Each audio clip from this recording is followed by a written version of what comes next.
Tekana umunezero ntangere vyo gusubira kubana namwe banywanyi mukurikira ibiganiro n'amakuru tubagezaho iminsi yose kuri imbonesha kure ya Hejuru TV. N'umwanya w'amakuru agezweho muri uyu mugoroba, turi ku itariki ya 26 Ruheshi 2024, aho tugiye kugaruka ku nkuru zigiye zitandukanye ziriko ziravugwa irya nino mu gihugu c'u Burundi, mu bisata bigiye bitandukanye nimwo umutekano, intwaro no kwiyunguruza.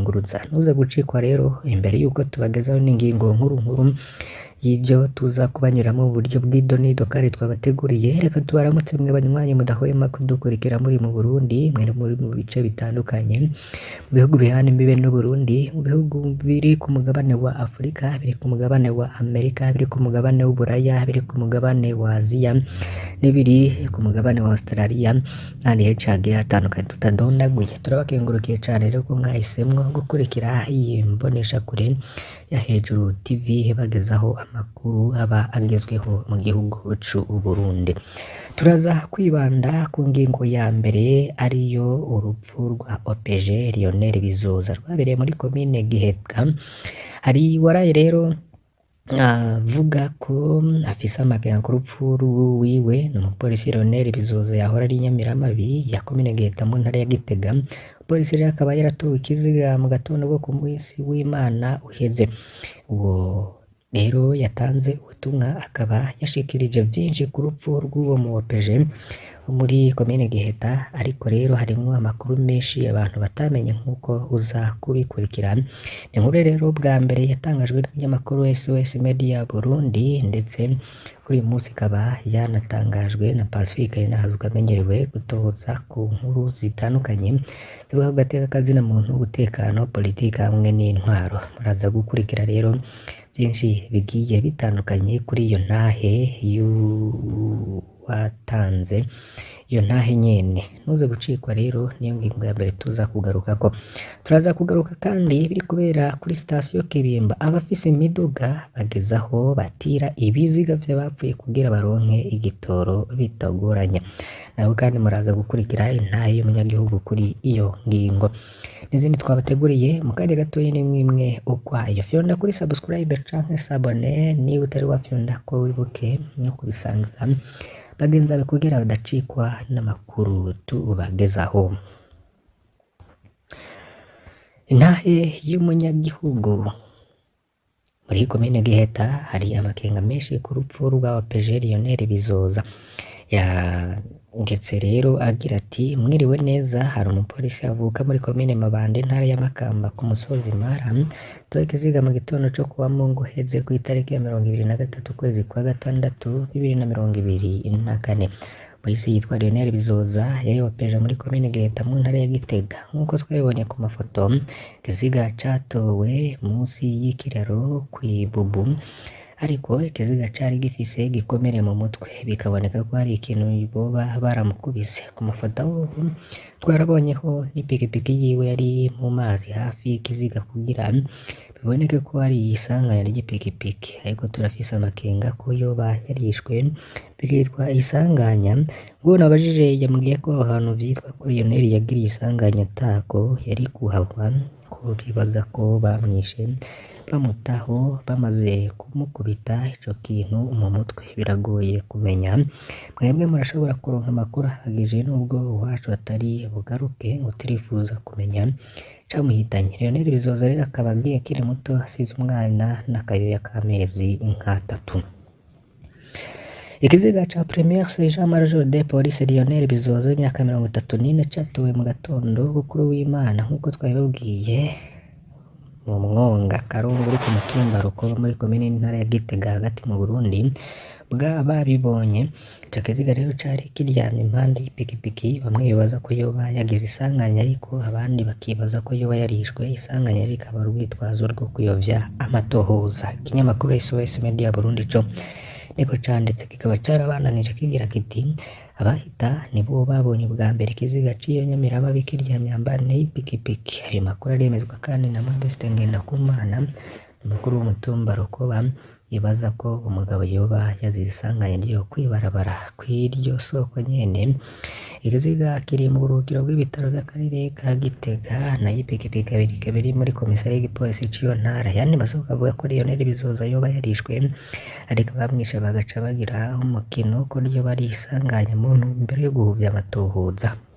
Twibandanirize kuri sitasiyo Kibimba biriko birahabera. Abafise imiduga bagezaho batira ibiziga vy'abapfuye kugira baronke ibitoro bitagoranye. Intahe y'umunyagihugu yagize ati turabaramukije, hama hari ikintu nabonye igihe naja guhiga agatoro kuri sitasiyo mu Kibimba.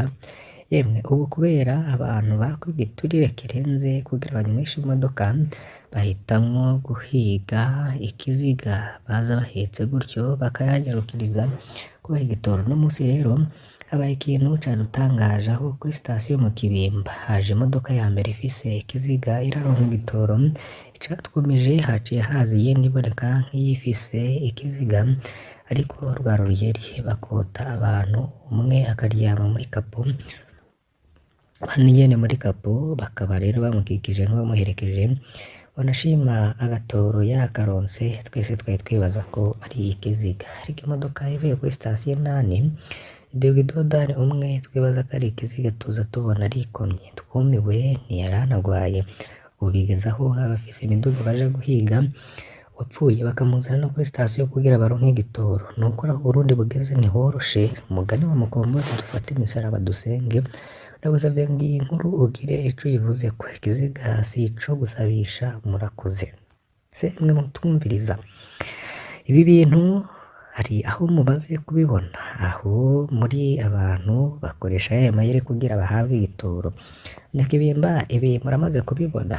Murundi asanzwe aba mu mahanga nawe akaba yagize ati turabamukije, nukuri jewe nahora mu Burundi iyo nkuru y'ugusabisha ibiziga igitoro nukuri mu gisagara ca Bujumbura hoho nakumiro. Ndibuka ko muri sitasiyo Sangwe haje imodoka z'ibiziga zitatu ariko zo ngira harimwo abapfuye koko, ariko ikibazo aho gihagaze nimba ikiziga arico gisigaye gisaba igitoro bizogenda gute? Muri make turigoreye mu Burundi ni ingorane gusa bivanye n'ibiriko birahabera.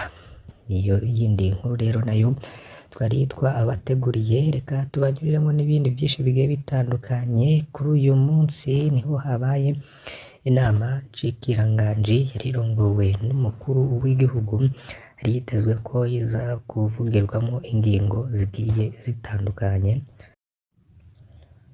Ku rutonde rw'ivyigwa muri iyo nama hari itegeko rigiye kugenga inkino zo gutigira mu Burundi hamwe n'itegeko rishiraho ikigo kijejwe izo nkino mu Burundi. Harimwo kandi n'itegeko rigenga gukingira ibidukikije ku misozi y'u Burundi, nk'uko rero vyagiye bitangazwa n'ibimenyesha makuru bigiye bitandukanye. Reka rero tubandanirize n'ubundi kuri ivyo vyo muri ico kinyamakuru Iris News kivuga ko William Samoei Ruto yamaze kwemeza ko atazotera umukono kw'itegeko rigenga amafaranga leta izokoresha. Ni nyuma y'imyiyerekano baye kuri uyu wa kabiri w'iyinga riheze no ku munsi w'ejo, aho abanyakenya rero bagizwe cane cane n'ugwaruka bashwariye amabarabara ya Kenya bagatera n'inama nshingamateka biyamiriza iryo tegeko, bavuga ko ntibobehera amaboko y'umugongo mu kuduza amakore n'amatagisi mu gihe basanzwe bugarijwe n'ubuzima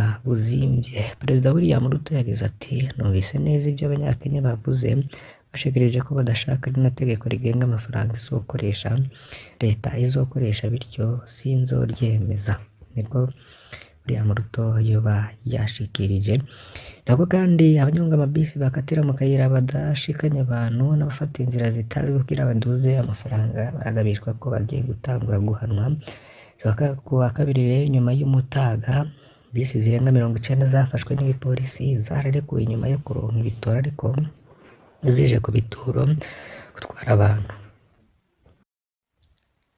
Hari uwitwa Innocent Girukwishaka arongoye Sopebu, ishirahamwe rya leta rikurikirana ibijanye n'igitoro mu Burundi, yasavye abo bagendesha iyo miduga gutwara abantu mu gihe baba baronse igitoro aho kuja kuzikoresha ivyabo canke kuzibika mu mpangu. Yabivuze ko fatiye ku karorero ko ku munsi wa gatanu aho amabisi ashika 366 yaronse igitoro ku masitasiyo atandukanye, yamara ku gituro haza gushikaho 163 gusa.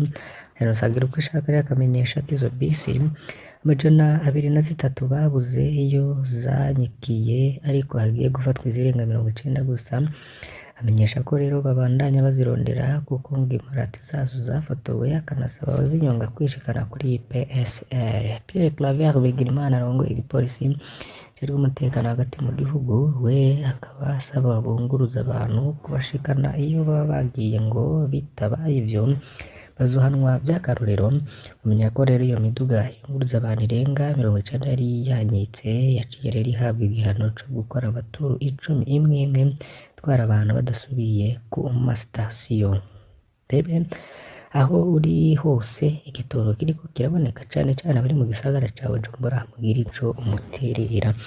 Turabakengurukiye cane mwe mudahwema gukurikira amakuru n'ibiganiro tubagezaho, mbasabe kugira ngo ntimuze gucikwa n'ibindi bigiye bitandukanye twabateguriye mu masaha ari imbere. Imana ibahezagire.